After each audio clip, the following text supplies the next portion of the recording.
नमस्कार। साहित्य तक के बुक कैफ़े के एक दिन एक किताब में मैं जयप्रकाश पांडे आपका स्वागत करता हूं और आज मैं आउशविट्ज़ एक प्रेम कथा प्रोफेसर गरिमा श्रीवास्तव की यह कृति है और यह अपनी तरह की अनूठी कृति है। यह एक ऐसा उपन्यास जिसे पढ़ते समय कोलकाता से लेकर यूरोप और वर्तमान भारत से लेकर जर्मनी में हिटलर और नाजी के दौर का यूरोप दिखता है। उसकी क्रूरता, उसका अवसान, उसकी हिंसा और इन सब के बीच जो प्रेम का कोमल आख्यान है वह इस पुस्तक का मूल मर्म है। यह पुस्तक कई मायनों में बेहद अनूठी पुस्तक है। कई कविताएं हैं और मैं ये चाहूँगा कि इस उपन्यास को, इस कार्यक्रम को सुनने वाला हर व्यक्ति जरूर पढ़े। मैं पूरी बात इसके कथानक को नहीं बताऊंगा, कुछ हिस्से आपको पढ़ूंगा। यह बुक कैफ़े में अपनी तरह से मेरी एक कोशिश है। जैसे इस पुस्तक के जो इस पुस्तक के जो नायक हैं, मैं उनकी बात करता हूं कि उन नायकों का आपसी निष्कर्ष क्या है, आपसी निष्पत्ति क्या है। जो नायक इस उपन्यास के भीतर घूमते हैं वह अंततः क्या पाते हैं? निरुपायता। निरुपायता भी एक उद्देश्य है प्रेम में। कथा खत्म कहाँ होती है, कोई चलती जाती है विराजती और किशोरी पत्नी की प्रेम कथा, सबीना और आंद्रेई की अधूरी कथा, प्रतीति और अभिरूप की कथा। ये सारे इसके पात्र हैं इस उपन्यास के। वह रुकती कहाँ है, नित नूतन होकर सृष्टि के आदि काल से ही चली आती है। मनुष्य की विकल्पहीनता के गहरे एहसास के साथ रंग बहुरंगी छवियाँ, जीवन मरण की सीमा से आबद्ध छवियाँ, दुख यातना भोगते लोग, प्रकृति देखी न थी आउशविट्ज़ की, दी उसने सीख जीवन की। घास पत्ते फूल से भरा आउशविट्ज़, उन्होंने कितना कुछ देखा होगा। मैं आउशविट्ज़ के बारे में छोटी सी एक जानकारी दे देता हूँ कि यह जगह यूरोप में वह जगह है जहाँ सामूहिक नरसंहार हुआ था, जिसको होलोकास्ट कहते हैं। यूरोप, इज़राइल और दुनिया के कई देशों के संग्रहालयों में ऐसे लोगों के आख्यान भरा पड़ा है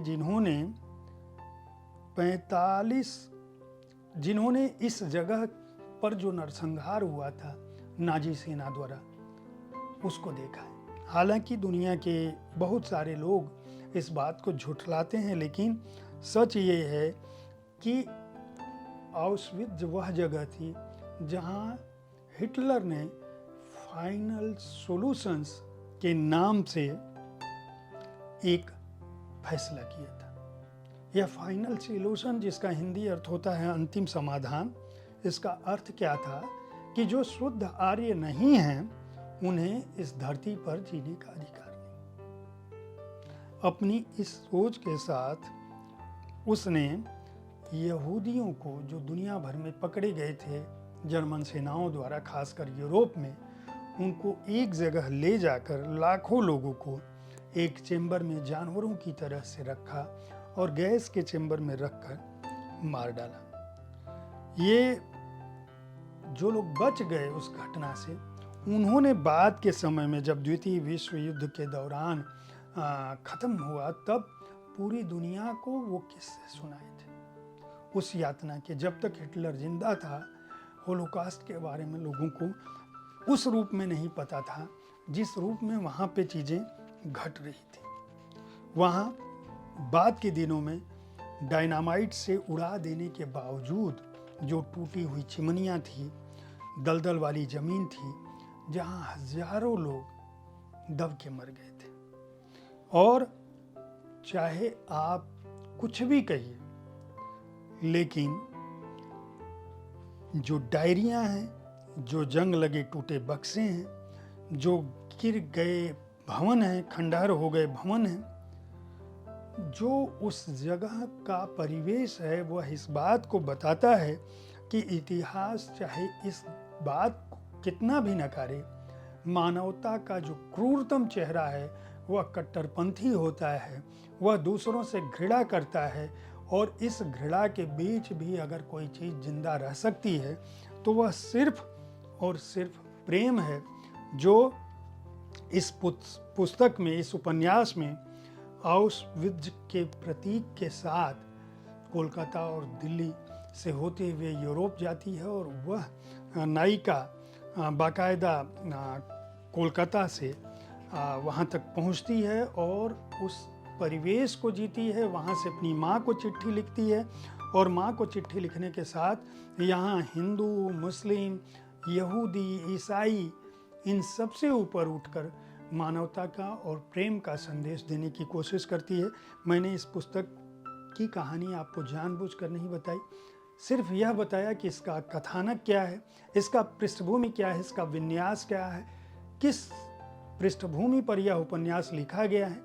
अगर आप चाहते हैं कि इस दुनिया में मानवता की बात जिंदा रहे, प्रेम का संवाद जिंदा रहे, उसके कोमल तंतु जिंदा रहें, तो ऐसी कृतियों को बार बार पढ़ा जाना चाहिए, बार बार सराहा जाना चाहिए।